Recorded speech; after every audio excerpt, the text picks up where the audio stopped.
गरुड़, पक्षियों का राजा और उनकी जन्म कथा। गरुड़ भगवान विष्णु की सवारी है। वह कश्यप और विंता के पुत्र हैं। वह गरुड़ों का राजा है और उसके शत्रु नाग हैं। मरीचि के पुत्र महर्षि कश्यप ने दक्ष की 13 पुत्रियों से विवाह किया था। इनमें से 2 पत्नियां थी, विंता और कद्रु। कश्यप ने अपनी दोनों पत्नियों से कहा कि वे अधिक पुत्र प्राप्ति के लिए यज्ञ करें। कद्रु 1000 शक्तिशाली सांपों की मां बनना चाहती थी। विंता कद्रु की 1000 संतानों से भी अधिक शक्तिशाली 2 पुत्रों की मां बनना चाहती थी। कश्यप ने उन्हें वरदान दिया और यज्ञ शुरू किया। कश्यप के पुत्र इंद्र, देवों के राजा, अपने पिता की सहायता के लिए आए। वल्खिल्य नामक 60,000 अंगूठे के आकार के तपस्वी भी कश्यप की सहायता के लिए आए। वे आग के लिए छोटी छोटी लकड़ियां लाने लगे। इंद्र एक बड़ी लकड़ी ले जा रहे थे।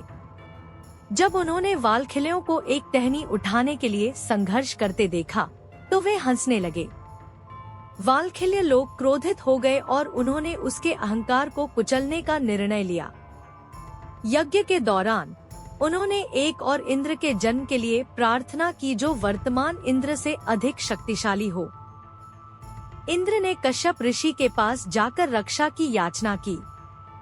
कश्यप यज्ञ स्थल पर पहुँचे और वाल्खिल्यों के दृष्टिकोण से कथा सुनी और फिर कहा, वर्तमान इंद्र स्वर्ग का इंद्र बना रहेगा। तुम्हारा इंद्र पक्षियों का राजा हो। वाल्खिल्यों ने सहमति व्यक्त की और कश्यप यज्ञ के बाद अपनी पत्नियों के पास लौट आए और उन्हें बताया कि उनके बेटे जल्द ही पैदा होंगे।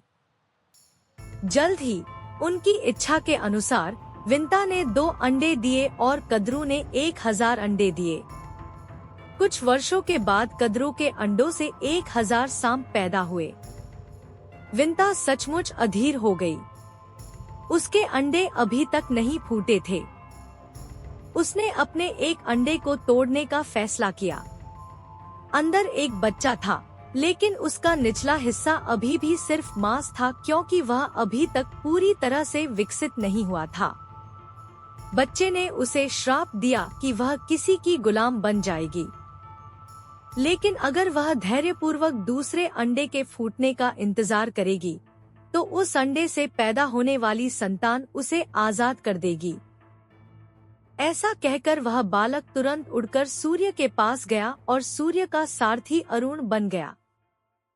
कुछ समय बाद दूसरा अंडा फूटा और उसमें से आधा पक्षी, आधा मानव प्राणी निकला। यह वही प्राणी था जिसके लिए वाल्खिल्यों ने प्रार्थना की थी। पक्षी ने जल्दी से अपना आकार बढ़ाया और अपनी मां से मिला। विंता अपने बेटे के लंबे समय से प्रतीक्षित जन्म से बहुत खुश थी। अधिक कहानियों के लिए हमारे चैनल की सदस्यता लें।